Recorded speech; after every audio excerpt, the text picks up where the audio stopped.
Okay, Bismillahirrahmanirrahim. Assalamu alaikum. Thank you everyone for joining us for the press conference of Jason Gillespie, who is the Pakistan men's cricket team Red Bull head coach.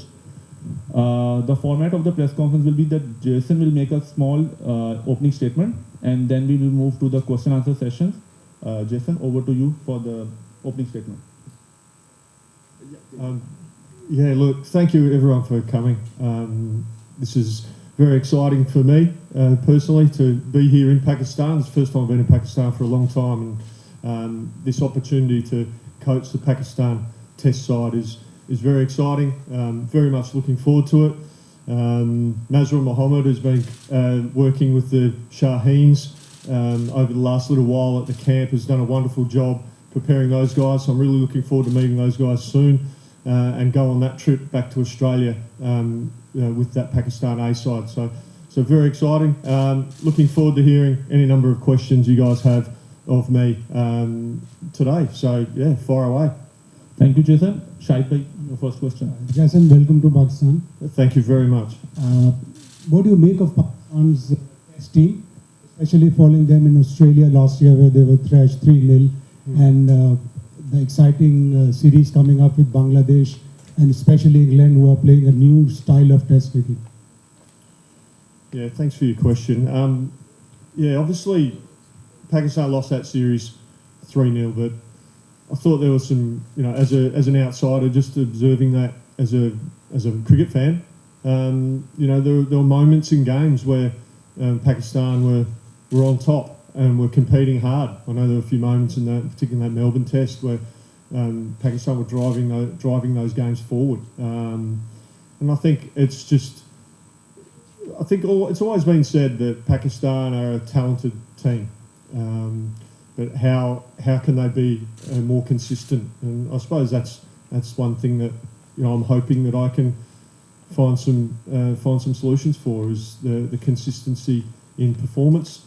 And I'm looking forward to exploring that with the players and the coaching staff.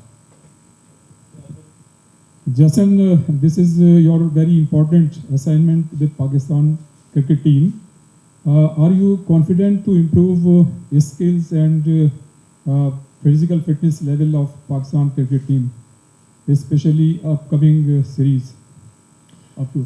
Yeah, look, it's a lot of people talk about ways to improve. People mention physical fitness, and that's a given. If you're a professional cricketer, if you're an international cricketer, the coaches shouldn't necessarily be, once you've reached national level and playing international cricket, fitness shouldn't really be questioned. You should be fit and robust and strong to represent your country. That's personal pride, that's professional discipline, that's being a professional sportsman. So I fully expect players to be fit and robust and strong, and being able to represent Pakistan.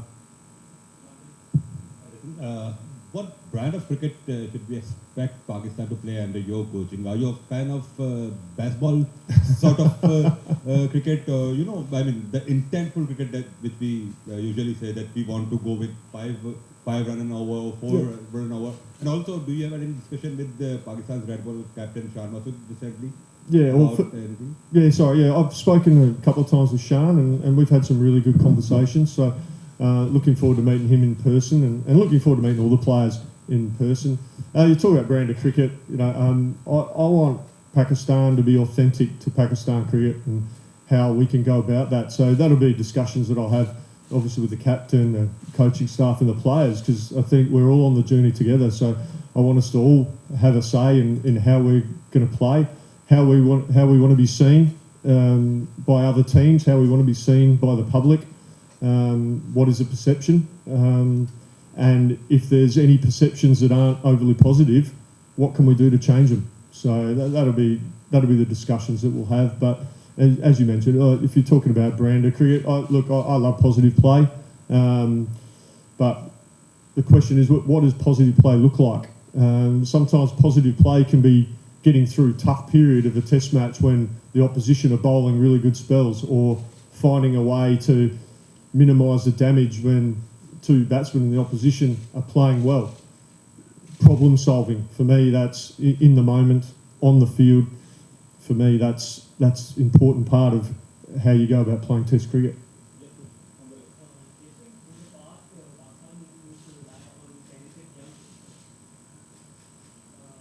Instead of proven domestic performers, but they used to struggle in abroad conditions like Australia. But this time around, they selected domestic performers and they did quite well in Australia. So, what would be your preference, like selecting talented youngsters in the Test team or proven domestic performers?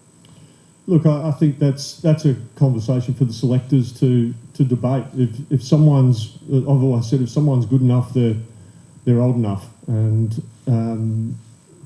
you know, having said that as well, if someone's performing really strongly and absolutely banging the door down with performances at domestic level, then they'll be in the conversation for selection. But ultimately, selection comes down to what the needs of the team are, again, in the conditions against the opposition, and finding the best balanced side to have an impact in that game. So that's where we'll be selecting the sides based on how can we win that Test match or that series, and we'll select accordingly to conditions and opposition.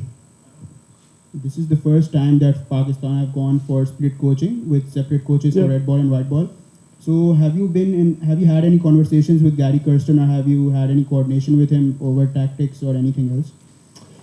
Yeah, look, I have spoken to Gaz, and we've had a couple of really good conversations. And a lot of it's revolving, I suppose, around, because the international schedule gets so busy, as well as players going and having opportunities to experience different leagues around the world. It's about managing those players as best we can, and particularly the guys who are playing multi-formats. So you've got the Test and guys are playing Test cricket, One Day cricket and T20 cricket. Gary and I have spoken about how can we best utilise those players so that they're at their very best for Pakistan in all the formats. So that will form a lot of the basis of our communication. But ultimately, from you mentioned tactical point of view, Test cricket's a little bit different to the One Days and T20. That's Gary's role to look after the white ball sides, and I'll allow him to do that. If he wants to ask me a question or seek me out for anything, of course I'll share any advice. But ultimately, that's his role, and I respect that. And but you know, I'm really looking forward to working with him, because our job is to work together for the betterment of Pakistan cricket, and that's what we're both energised about. That's what we're excited about. Jason, Pakistan's last Test season was horrible. They couldn't manage to win a single series on home conditions. So, what major steps do you think that needed to be taken to brought back Pakistan Test team on the side? And Pakistan will be playing 7 Tests in their home condition, and Pakistan have spinning conditions. Abrar Ahmed, if you have worked on it, Abrar Ahmed is the one who looks to be in the playing 11. Who is the other spinner who do you think will gonna make it into the squad? Because later on, Noman was playing, he's already 42. So is somebody youngster will gonna take a chance, or do you have any 2 to 3 spinners do you think will gonna serve Pakistan team in the coming time? Oh, look, we've got any number of spin bowling options. As selectors, we'll sit down and have a look at all those options, and again, we'll look at conditions. We want, with the conditions in Pakistan, we want an even contest with bat and ball, and if we can have those surfaces there, that'll give us the best chance to play the best cricket we possibly can. So yeah, as for individual selections, we'll sit down as a selection group and go through that. We've got, you know, some training camps, we've got some games, you know, which we're looking forward to. I'm looking forward to going on this tour with the Shaheens to Australia to have a look at some players that, you know, I'm not overly familiar with, just to see how they go in different conditions against different opposition.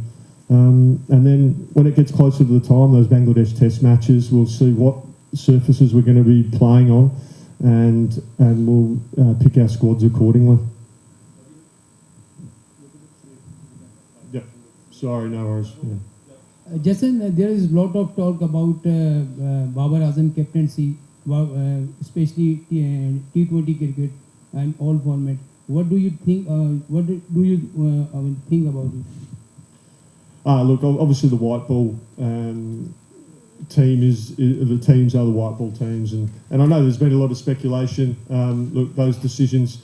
I'm not involved in the selection in white ball cricket. I'm purely focused on the red ball game, and I'm sure those decisions will be made. And I understand.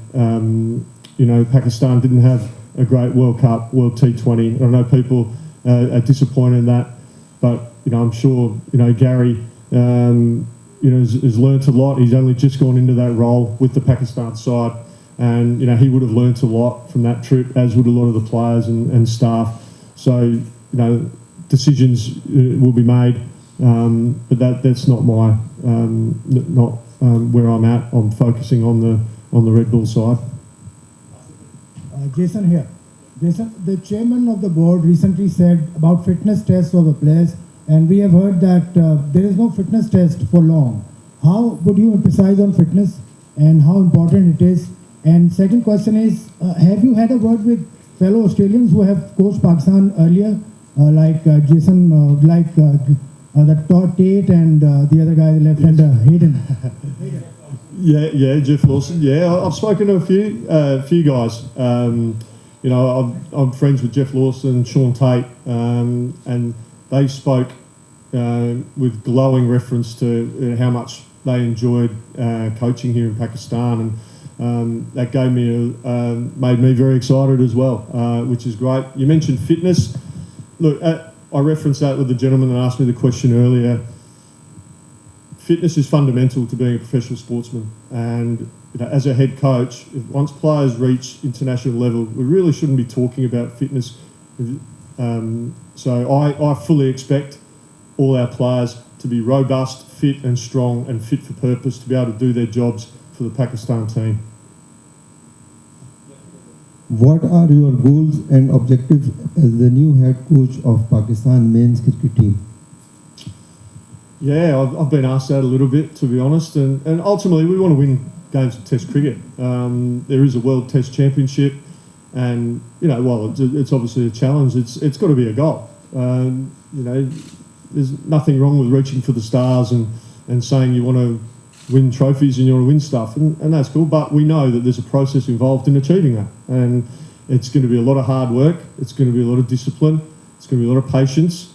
But I believe that we've got the players to be able to do it. We just need to go out there and play as consistent a Test cricket as we possibly can, hang in games for as long as possible, and then strike when the moment's right to really drive those games forward. I'll be big on that. So, really looking forward to seeing how the players respond. But, there's obviously, some very skillful cricketers here. How can we play as a team and perform well against good quality international opposition? That's going to be the key for us. Yeah, right here. This is Zubair from Express News. First of all, you are very welcome over here for your new assignment, and I have the best wishes. Thank you. Question is, Asif, he just asked about the fitness of the players, and I think that no one know better than you about the fitness issues. So, are you talking injuries or fitness? Not about you, because yeah, all right. So you just reached in the morning Karachi, and you know the weather conditions over here. So what do you think that weather condition will impact on the training camp? Because especially fast bowlers, they have the facing of fitness issues. And second part of my question is, everybody's focusing on the Champions Trophy, especially they are thinking about the Pakistan and India match. So do you think that our players, they have to focus on the cricket, or they have to focus on the India? Thank you. Not quite sure how to answer that. I mean, you talk about fitness. Look, that's, again, it's a given for me. We'll get, the players will be fit and robust and strong. We know that it's a massive thing for world cricket, massive thing for Pakistan cricket to have the Champions Trophy here in Pakistan, and I'm really excited for the country for that, and I hope we can put on a really good show for the world. As for me, I've just got to control what I can and focus on the Test cricket that we've got coming up. We've got Test series against Bangladesh, against England, against South Africa and the West Indies. So we've got 9 test matches, and if we play well in those test series, we give ourselves a good chance to progress a little bit further in the World Test Championship. So that'll be my focus. As I said, I can't control the expectations of the Pakistan vs India in a Champions Trophy. All I can control is how we can best prepare for Test cricket. And the weather conditions, and look, that from a fitness point of view, that's all about how we go about training and preparing the players. You don't be silly and train them for hour upon hour upon hour in these conditions.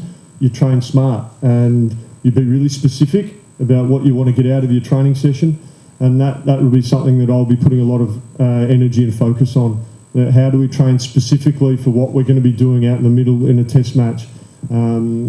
So if you can train smart, train hard obviously, but if we can train smart, because we want our players fresh for the test match.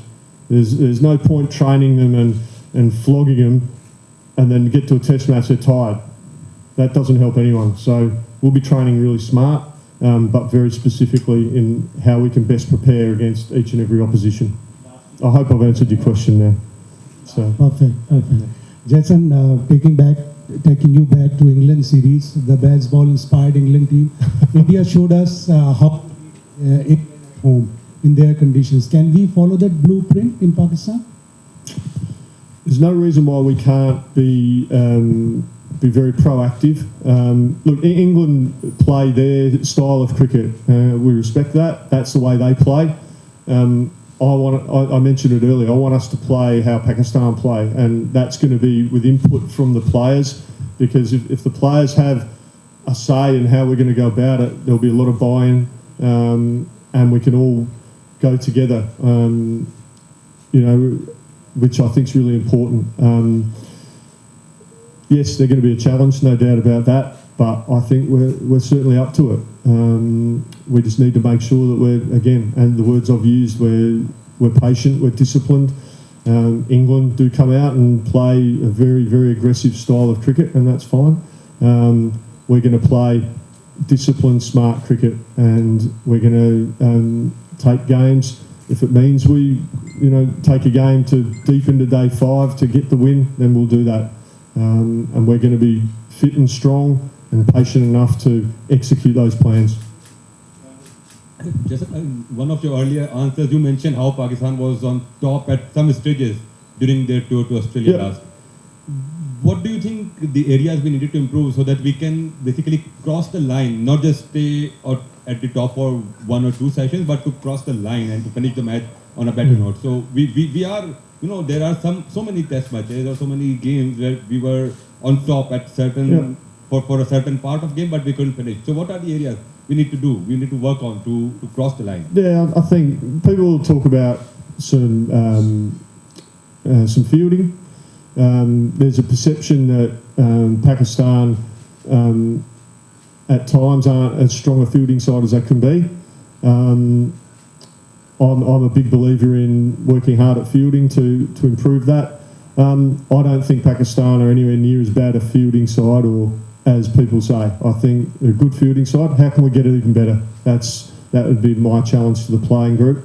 How can we be just improve a little bit in each little facet of our fielding to get better? And I think it's not just one. I suppose it's not one thing. It's those critical moments in games where you find a way to get through a tough spell from bowlers, or you find a way to make sure you're managing the situation, not letting it get out of hand if you're in the field. For me, those things are really important. How can we make good decisions when challenges crop up in games, and we can problem solve? And I think that's really important. If we can problem solve in Test cricket on the spot, on the go, I think that gives you the best chance to move games forward. Jason, you played your last test match against Bangladesh 18 years back and scored that famous double 100 as a night watchman, and now after 18 years you are going to coach an international side against Bangladesh in a test match. So how you are seeing that, and some memories from that innings, because you are the only player who never represented his country again after scoring that double hundred. Yeah, and I'm still a bit grumpy at the selectors for that. No, look, it was just one of those things that happened. I was very fortunate to have the career I had. I'm very grateful, very thankful every day for the 10 years I played Test cricket. Coming out against Bangladesh, yeah, look, it'll be, my focus will be on how Pakistan can play well against Bangladesh. I'm not going to be dwelling on my last Test match or anything like that as a player. But look, certainly nice memories, no doubt about that. But my focus and energy is on Pakistan and how we can have an impact against Bangladesh, who are a very good cricket team. So we need to make sure that we're playing well, we prepare well, we do our research on the opposition, and identify strategies for us to be able to have an impact against them. So looking forward to that. It's that'll be my first Test match in charge, and I'm really looking forward to that. Right. Thank you so much, Jason, and thank you, everyone. Thank you so very much. Thanks, guys.